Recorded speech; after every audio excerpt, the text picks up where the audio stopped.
Hello friends, कैसे हैं आप सब। आशा करती हूँ कि सभी लोग स्वस्थ होंगे।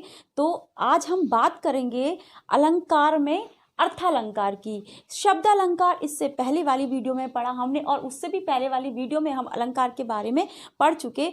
तो आज हम पढ़ेंगे अर्थालंकार के बारे में और अर्थालंकार को हमें कैसे याद करना। फिर से वही हम अपना वही तरीका आज भी कंटिन्यू करेंगे। तो हमें पढ़ना है अर्थालंकार। हमने इससे पहले शब्दालंकार पढ़ा। शब्दालंकार के मैंने कितने भेद आपको बताए थे? 3 भेद बताए थे।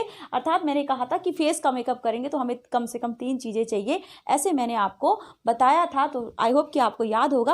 और अगर आपने इससे पहले 2 वीडियो इस चैप्टर से रिलेटेड नहीं देखी तो आपको लिंक डिस्क्रिप्शन में मिल जाएगा, वहाँ से देख सकते हैं और आप मेरे चैनल पर भी विजिट कर सकते हैं। तो अर्थालंकार आज हम पढ़ेंगे। अर्थालंकार क्या है? अभी अर्थालंकार मैंने आपको बताया था। अर्थालंकार में कवि क्या करते हैं? कवि अर्थ के माध्यम से अपने काव्य का सौंदर्य बढ़ाते हैं। अर्थात अर्थ के माध्यम से। उससे पहले हमने शब्द के माध्यम से काव्य का सौंदर्य कैसे बढ़ता है ये जाना। अर्थालंकार के कितने भेद होते हैं? तो इसके आपकी बुक में आपके सिलेबस के अकॉर्डिंग 5 भेद दिए। वैसे और भी ज़्यादा होते हैं, हर स्टैंडर्ड के अकॉर्डिंग अलग अलग होते हैं, लेकिन आपको 5 ही पढ़ने हैं। 5 के बारे में आज हम पढ़ेंगे। तो अब हम पहले फिर से इस पिक्चर पर आ जाते हैं। तो हमने क्या किया, एक पिक्चर यहाँ पर ड्रॉ करने की कोशिश की है। तो हमें क्या करना है इसके बारे में देखना है कि देखिए हमें क्या करना है कि अभी हमने फेस के बारे में पढ़ लिया। मैंने कहा आप पार्टी में जाएंगे तो अपने फेस को अच्छा सा दिखाने के लिए, थोड़ा सा गोरा दिखाने के लिए आप क्या करेंगे।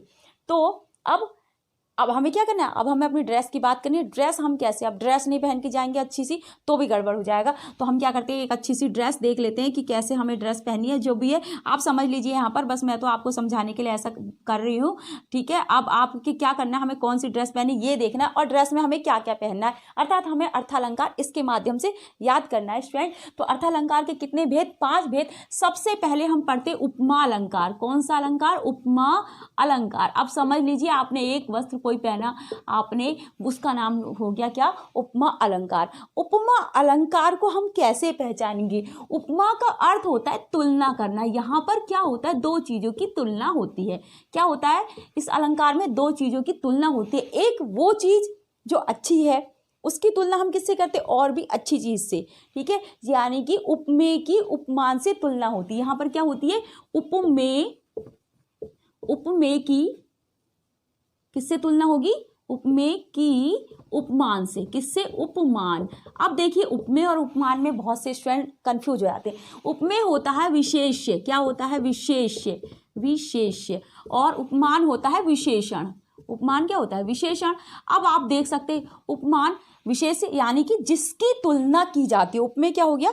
जिसकी तुलना की जाती है। विशेषण जिससे तुलना की जाती है। तो यहाँ पर क्या हो गया कि उपमेय की उपमान से तुलना की जाती है। ये आपने जाना उपमेय और उपमान के बारे में। अब कैसे तुलना की जाती है?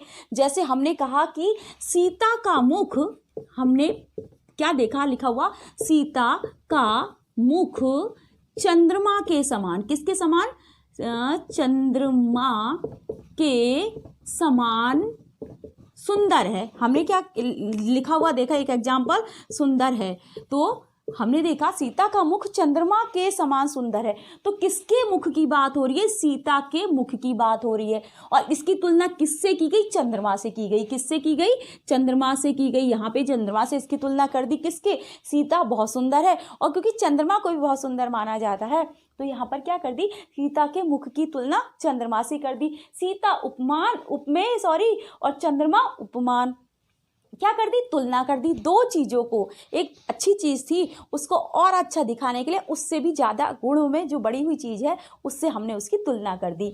तो अब यहाँ पर हमने देखा उपमा अलंकार में हम तुलना करते हैं। तुलना करने के लिए 2 चीजें चाहिए। एक तो वो चाहिए जो अच्छी है या बुरी है, जो भी है, ठीक है। और दूसरी वो चाहिए जो उससे भी अच्छी या बुरी है, उसी से तो तुलना करेंगे आप। उससे कभी नीचे वाले से कुछ ऐसे तो करेंगे नहीं। अर्थात हम क्या करते हैं, हमें तुलना करने के लिए 2 चीजों की जरूरत होती है। तो यहाँ पे सीता के मुख की, वो बहुत सुंदर था, उसकी तुलना कर दी चंद्रमा से। अभी एक एग्जांपल और देख लेते। देखिए पीपर पात सरिस मन डोला, पीपर पात सरिस मन डोला। अब यहाँ पे हमने देखा कि पीपर पात सरिस मन डोला, पीपर पात अर्थात पीपल के पत्ते से, क्या पीपल के पत्ते से तुलना कर दी किसकी, मन की। जैसे पीपल का पत्ता होता है, अगर थोड़ी सी हवा चले या ना चले वो इस तरह से झूमता रहता है, हिलता रहता है।